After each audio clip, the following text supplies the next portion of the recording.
Hubert,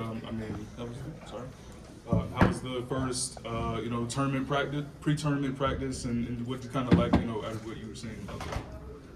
No, we had a good practice and just preparing for both, Florida State and Virginia Tech, and just trying to put us in a position to play our best tomorrow. But we got here yesterday and had a good practice yesterday back at home, and it's nice to be here in DC. I like ACC tournament here. The last time I was here, Marcus was a senior, and Bryce and Joel, and they were able to win the ACC tournament. And I grew up here in Washington, D.C., so this is pretty cool coming back home. What do you kind of like conversations with Marcus, just kind of reflecting on that the last time, obviously, that he was out here? Not a lot, but, I do remember, that game against Virginia and just seeing the seniors, Marcus, Bryce, and Joel, being celebrated as seniors and being able to be ACC tournament champions in 2016. What kind of personal reflections do you have when you come out this way? A lot. Again, I was born in Winston-Salem, but my dad worked 35 years for the Department of Education for the United States government. So his office is just right down the street. So this was home to me and brings back great memories, but it also brings back sad memories because of my mom and just, taking her to the hospitals and her doing radiation and chemotherapy. And so there's a lot of history here for me. Where did you guys practice today? At the Washington Wizards practice facility. Is there a challenge in separating the end of the regular season and kind of getting into postseason mode, or is this a group that you just continue doing what you've been doing because they're always about the mission that day? I do. I think this is a good group that can focus on what the mission is ahead, and understanding that the regular season is gone and now this is the ACC tournament, and there's a focus and that has to be there in order for us to be the best that we can be. And so this group has always been able to adjust and move forward and be able to focus on what is real, and I don't see any change in terms of their preparation moving forward for the remainder of the season.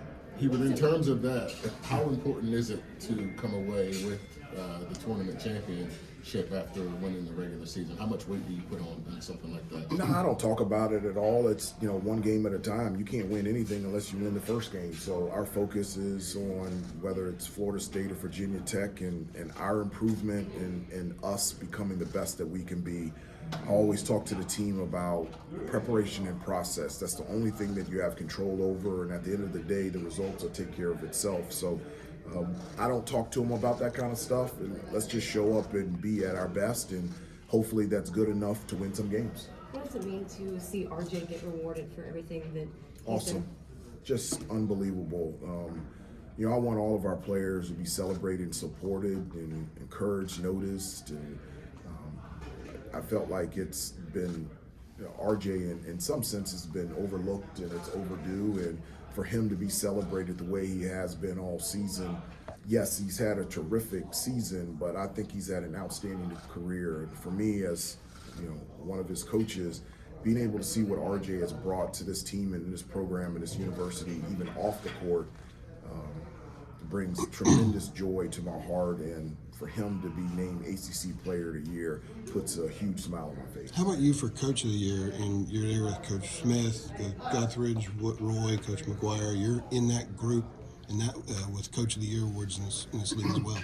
Well, I think it's a Staff of the Year award. I really do. I just in anything that you get in life, it's not because of you. It's because of a group that has allowed you to be able to do what you can do. And I just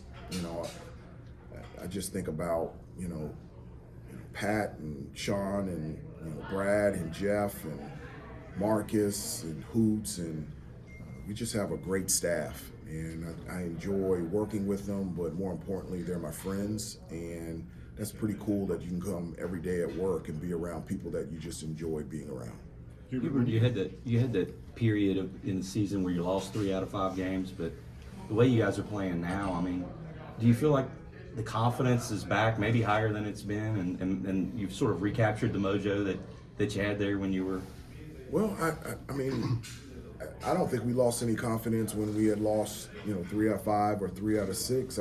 That's the season. I mean, I mentioned this a number of times. There are going to be sunny days and rainy days, and there are going to be times where the outcome is not what we wanted. And the most important thing is, how are you going to react and how are you going to respond?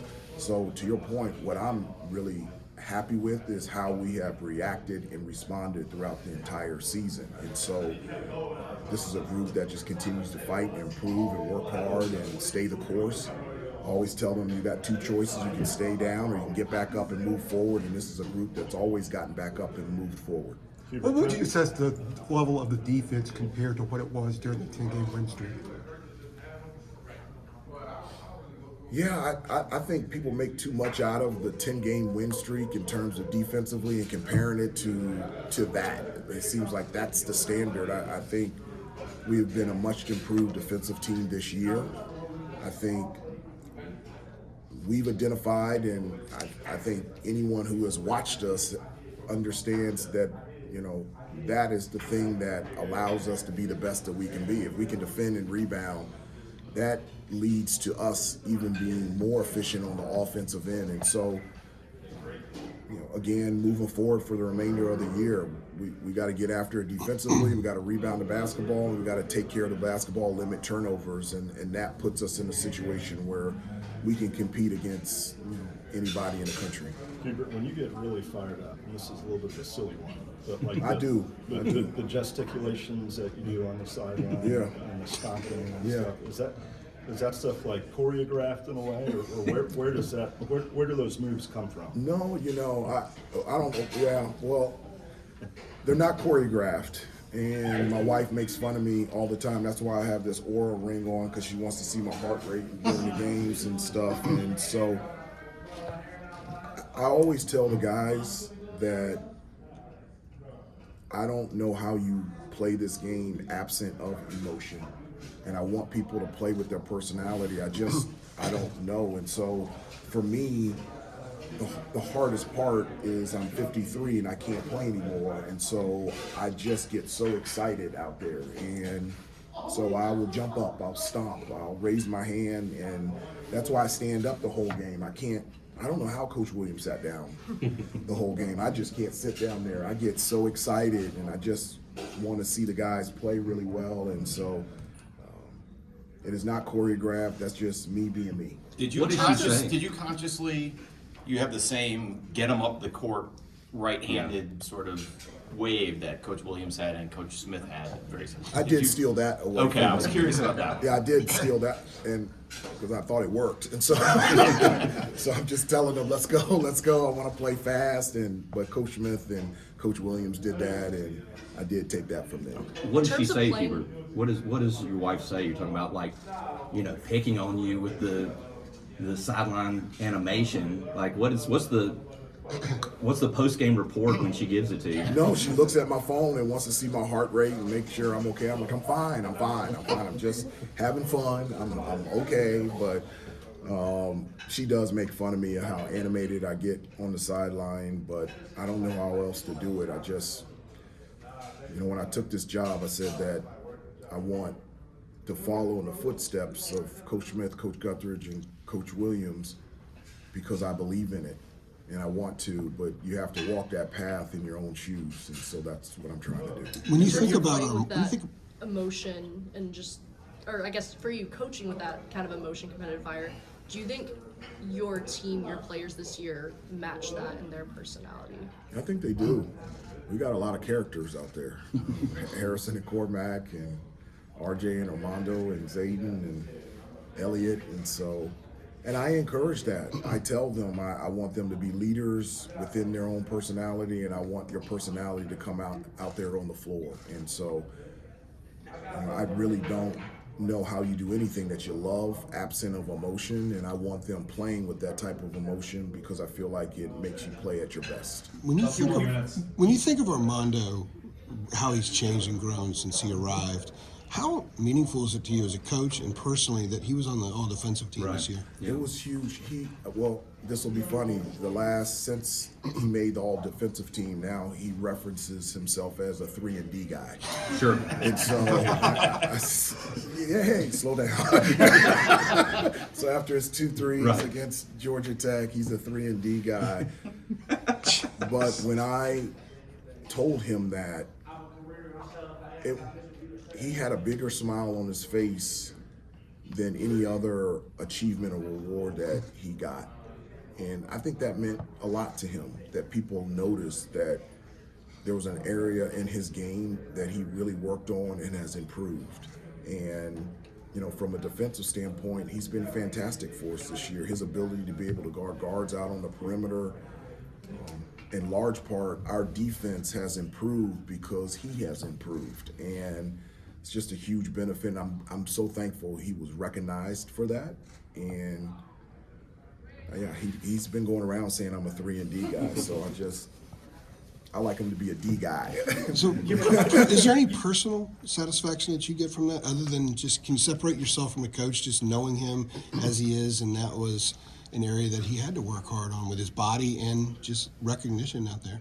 The satisfaction I get is being in a position to be able to help each one of them. The satisfaction I get is them being able to reach all their individual and team dreams and goals.